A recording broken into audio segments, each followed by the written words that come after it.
Sabe, tem umas perguntas que ficam na cabeça da gente. Tipo, o que acontece quando alguém sobrevive ao impossível? Qual é o custo, assim, invisível de uma segunda chance? E se essa chance não for um presente, mas, sei lá, o começo de uma dívida?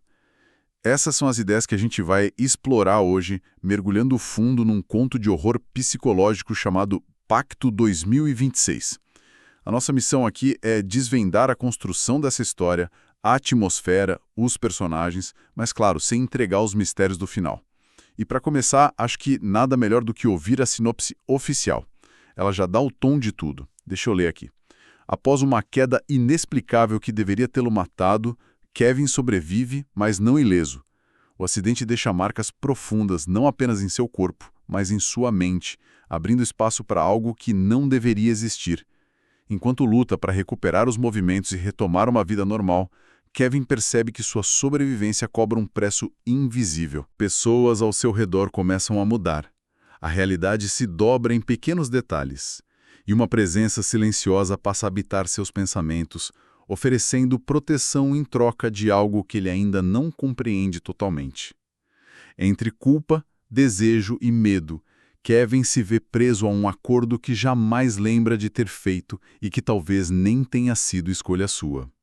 Ao seu lado, Leila afunda lentamente em um abismo que ninguém consegue explicar, como se tivesse visto algo que o mundo insiste em negar. Pacto é um conto de horror psicológico sobre sobrevivência, dependência e o limite frágil entre fé, loucura e influência sobrenatural. Uma história onde a verdade nunca se revela por completo, apenas observa, espera e cobra. Ok, vamos desvendar isso. A primeira coisa que me pega aqui é como a sinopse já foge daquele horror mais óbvio. Não fala de monstro, de susto, fala de preço invisível, de realidade que se dobra. E a frase que para mim define tudo é essa: preso a um acordo que jamais lembra de ter feito. Isso já coloca a gente direto na cabeça dele, né? Deixar no mesmo estado de paranoia e dúvida do Kevin. A pergunta não é o que está acontecendo, mas sim, eu posso confiar no que eu tô lendo? E essa desconfiança toda já começa na relação mais próxima dele, que é com a Leila. O conto apresenta eles já, assim, num relacionamento em ruínas. Ele é o cético, o cara do mundo real, e ela é o oposto, né? Vive imersa no oculto, com velas, símbolos. A primeira impressão é que ela pode ser a vilã, a manipuladora.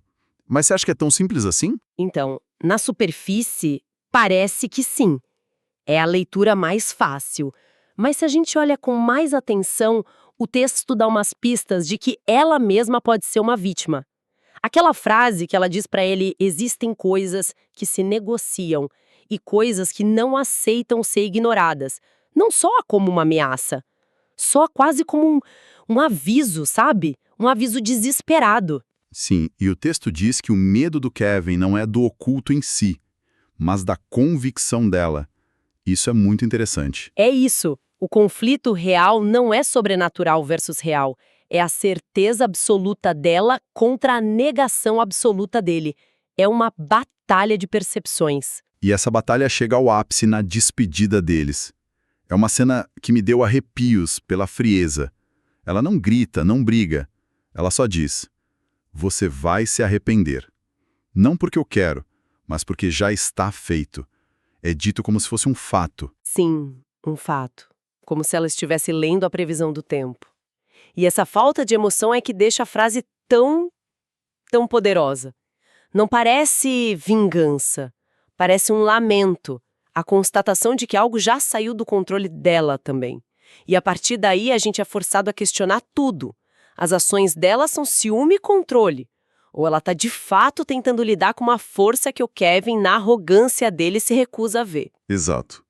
A gente não sabe se ele é a vítima inocente ou se a teimosia dele é o que abriu a porta para tudo. E o que vem depois é um desmoronamento em câmera lenta.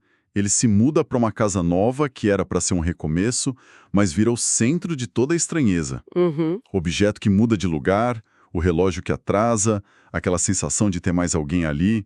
É o clichê da casa mal-assombrada, mas o foco não é o susto, É o desgaste psicológico, né? Exato. E o ponto crucial é que essa deterioração não fica só na casa. Ela transborda, a vida profissional dele começa a ruir junto. Projetos são recusados, a promoção que era certa some. O texto descreve como um cerco invisível. E essa imagem é perfeita. Não são coisas aleatórias. Cada pequeno fracasso, cada coisinha estranha é uma peça que vai isolando o Kevin, minando a sanidade dele. E vai minando a vontade dele de lutar, né? O que me leva àquele sonho. O sonho premonitório é um dos momentos mais arrepiantes da primeira parte. Nele, a Leila não tá falando com o Kevin. Ela fala com alguma coisa que tá parada atrás dele. E ela diz, ele ainda resiste, mas não por muito tempo. Nossa, essa parte Muda tudo. muda tudo. Porque até ali podia ser só a cabeça dele, paranoia. Mas o sonho sugere uma terceira entidade. Uma consciência que está só observando. Se a gente conecta os pontos, o sonho é uma janela para a mecânica desse pacto. Não é só um pesadelo. É como se fosse um relatório de progresso sendo entregue para essa força. Mostra que a resistência do Kevin está sendo medida e que a quebra dele é só questão de tempo. E a quebra é literal. A queda da escada. No dia do acidente, ele decide sair com a Suzy, uma colega, e o texto chama isso de fuga. Ele está tentando romper o cerco. Sim, um ato de rebeldia. Exato. E quando ele está descendo a escada, o ar pesa. Aí vem a frase que, para mim, define o conto inteiro. O primeiro degrau cedeu sob seu pé. Ou talvez algo o tivesse empurrado. Essa dúvida. Essa dúvida é tudo. É o coração de tudo. Porque se ele foi empurrado, ele é vítima. Ponto. Se o degrau cedeu, foi um acidente.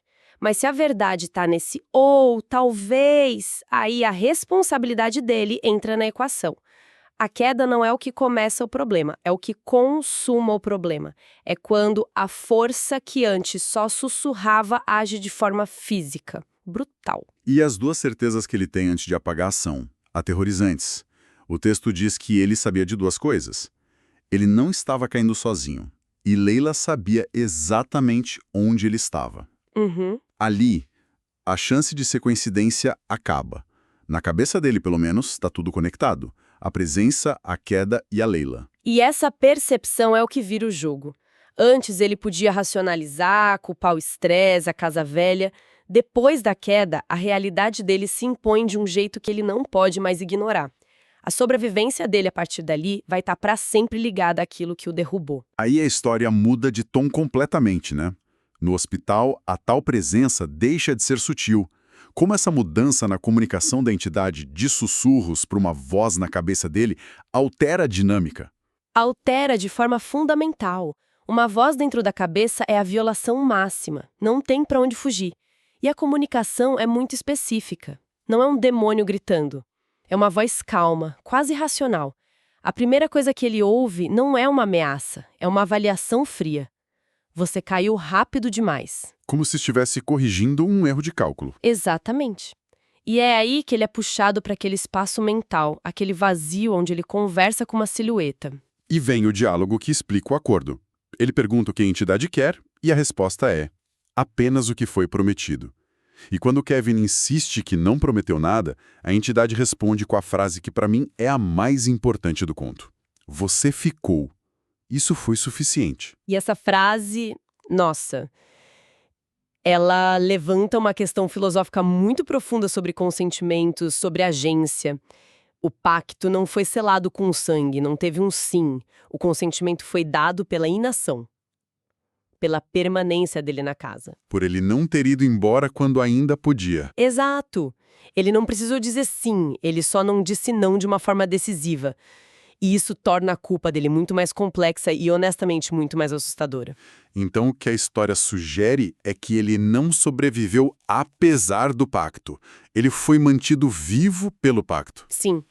E o preço começa a ser cobrado na hora, com a visita da Leila no hospital. Ela não chega como uma ex-preocupada. A chegada dela é... outra coisa. É outra coisa. Ela age como uma agente finalizadora. A cena subverte o papel dela de um jeito incrível. Ela não tá ali pra confortar, ela tá ali pra fazer o que ela chama de alinhamento. Uhum. Ela espalha um pó, desenha um símbolo no peito dele, murmura umas palavras. Ela está, na prática, consagrando o receptáculo. Finalizando a transação. E os resultados são imediatos e assustadores. A recuperação do Kevin é absurda, rápida demais. Ossos se curam em dias. Sim, os médicos não entendem. A mãe dele acha que é milagre, mas ele sabe, o texto é claro, ele sabe que aquilo não era gratuito. E a forma como essa troca acontece é brutal. É o momento da inversão. É um conceito clássico em histórias de pacto, mas aqui a execução é muito pessoal.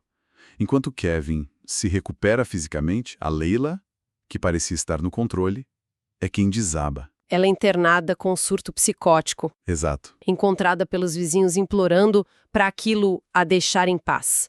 A energia, a entidade parece que simplesmente trocou de hospedeiro. E é aí que o Kevin pela primeira vez toma uma atitude. Sozinho, ele sussurra o nome Lúcifer e pede para deixarem a alma da Leila em paz. É a primeira vez que ele nomeia a força que ele tenta negociar. O que nos leva à pergunta.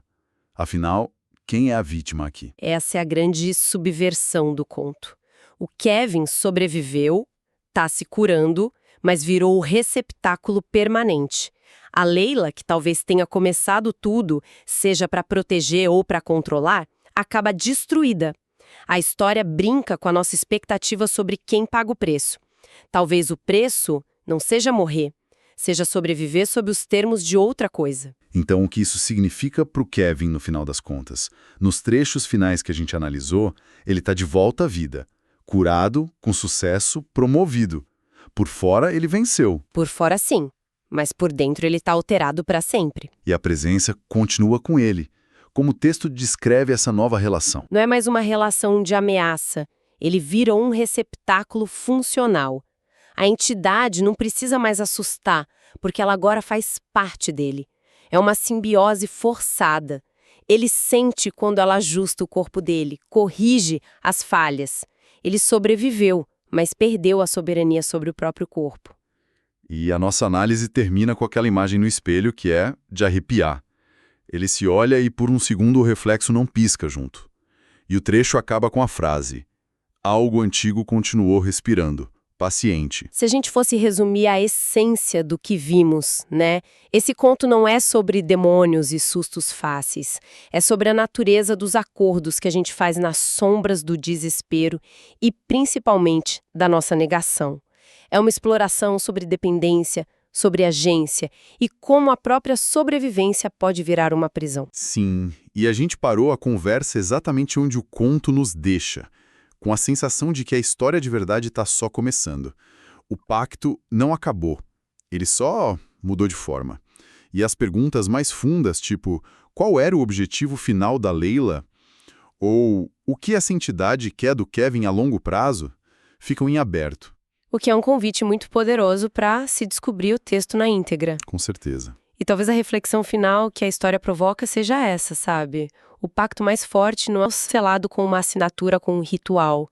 É aquele selado com a simples decisão de não partir, com a aceitação silenciosa do que é insuportável.